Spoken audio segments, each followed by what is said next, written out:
Rich. He is a tax collector who is evidently really good at his job. He is being able to accumulate a great amount of wealth. And he wants to see Jesus. So he runs ahead and he runs up in the tree. And I wondered when I've read that text before, why did Zacchaeus want to see Jesus? Man, if you were to go into our culture and say, I can get you a job that some people aren't really going to like, but it's going to make you really rich. A lot of people in our culture would say, I'd take that job. Comes with a great paycheck. He was a wee little man, wasn't he? Short in stature. I wonder, this is just me thinking about the text. I wonder if people ridiculed and made fun of Zacchaeus when he was younger. I wonder if people had things to say about him because he was short in stature. How would you like to be the guy who really made fun of Zacchaeus before he got to be the chief tax collector, and now he's the chief tax collector and he's coming to your house? It's like, wow, I'm not really sure how that would work. Maybe he's heard these reports about Jesus, that he's a friend of tax collectors and sinners. Maybe he thinks that this Jesus that he is going to see will view him differently and won't judge him for who he is, but will be loving and open and receptive. So Jesus comes by. This loving Messiah. You know, and I think deep down Jesus didn't care what kind of career Zacchaeus had. I think he looked at Zacchaeus and saw maybe something that other people couldn't see. Maybe a man who is going to change and be different. Maybe he saw a man who had struggled through life and made a lot of mistakes.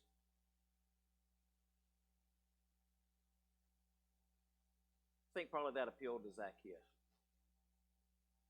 To know there was this teacher who saw things differently than anybody else. There's this hope that this one rabbi named Jesus might accept him, might view him differently, might help him find the change in his life that he needs. So he runs ahead, and I don't know what he planned to do.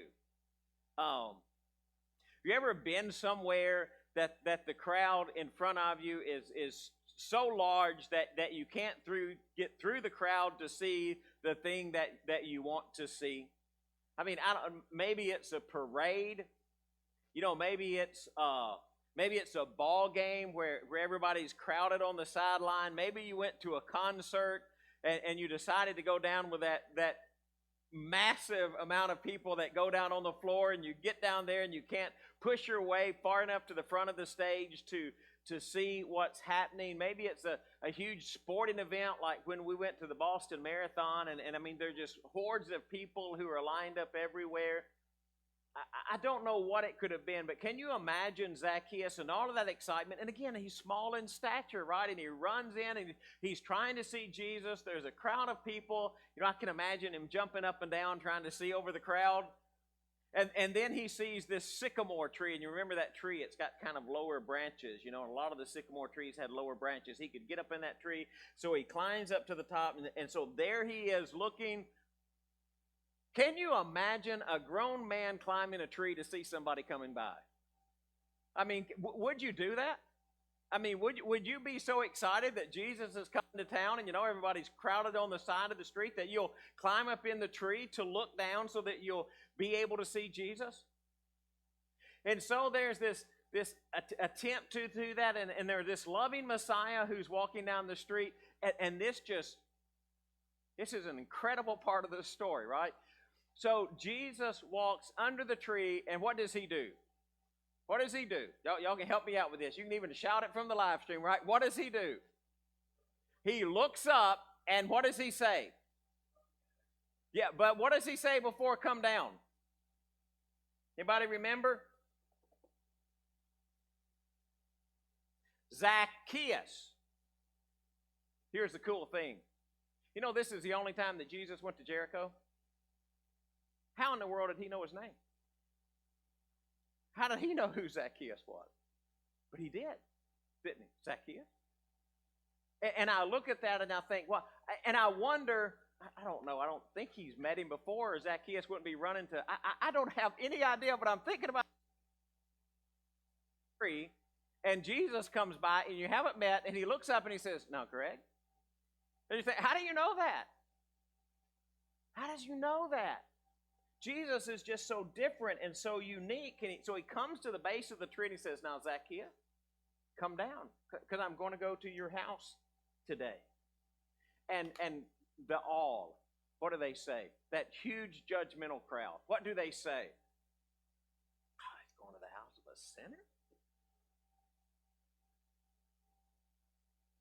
I wonder how many dinner guests Zacchaeus normally had. I wonder if people normally went to eat at Zacchaeus' house. Small in stature, tax collector, mostly despised by his own people. I wonder if he had very many dinner guests. I wonder, honestly, when I look at the story of Zacchaeus, I wonder, did he have very many friends? Did he have very many people who even liked him? And now Jesus, the King of all, is going to come to his house and eat, and all the crowd can say is, the Greg Smith paraphrase, "I can't believe he's going home with him." Really? Tax collector? And then I think about our world. And I think about us. How do we deal with those who are maybe different, that society doesn't think very much of? Those that are struggling in whatever area of life they are, just to be who they are. And I wonder, like Jesus, if we would look up into that tree and say, "Zacchaeus, come down, because I'm going to your house. I'm going to come see you." So Zacchaeus comes down out of the tree. It's amazing. It's like he's struck by the poverty of his soul. He makes this great claim.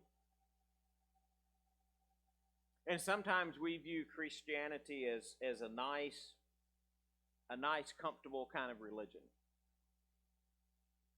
And it can be that a lot of people come to Jesus, but they might not come with the radical change in lifestyle that Zacchaeus came with. But in many, many ways, that is what exactly God is calling us to. Not just to come sit at church or offer a prayer or make a statement, but God is calling us to this radical change because of the relationship that we had with Jesus. I read about this preacher one time. He told this story about this little boy.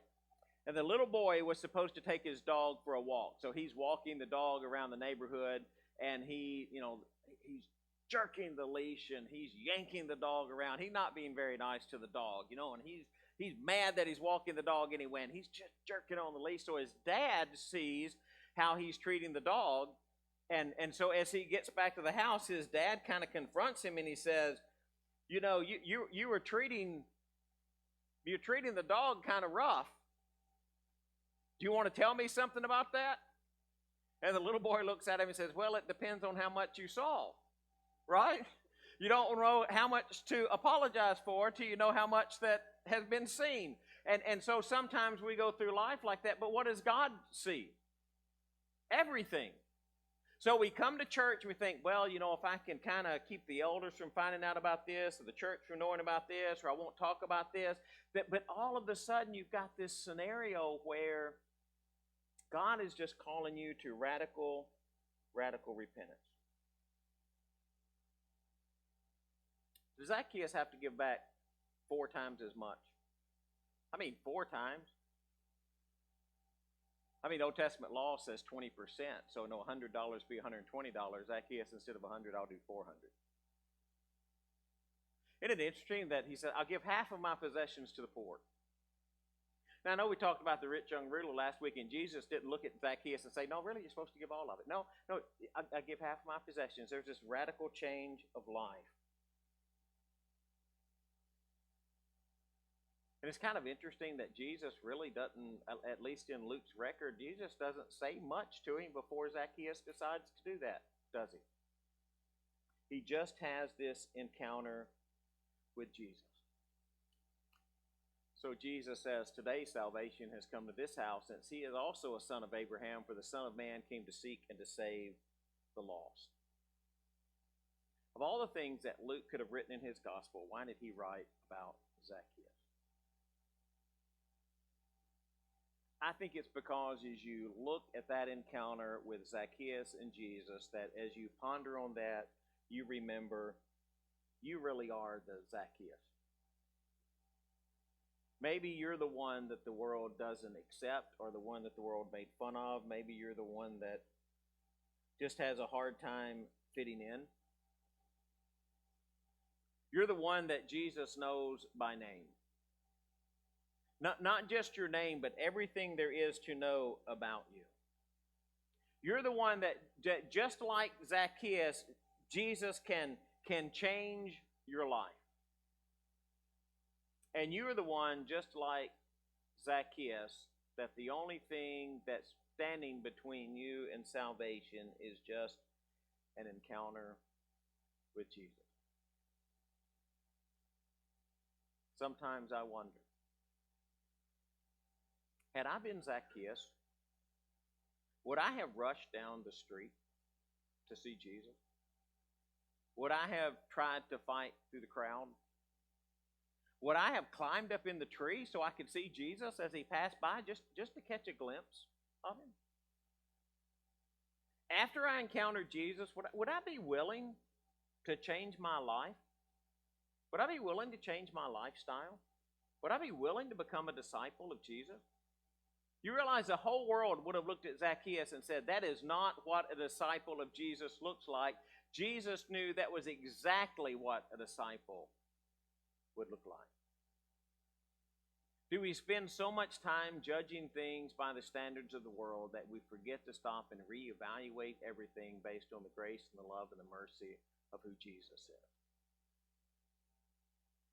And as we struggle with life and we see all the things that are going on around us, can we stop and just look at ourselves and embrace the grace, the love, the mercy, and the forgiveness of Jesus and radically change our lives to be his disciple, to be a follower of Jesus Christ?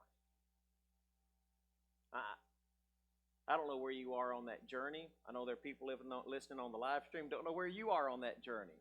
But I know this. There is only one thing that can bring radical change to your life, I believe, in an eternal way, and that is Jesus Christ. So embrace him, love him, and be his follower. And if you need to respond, do that while we stand and sing.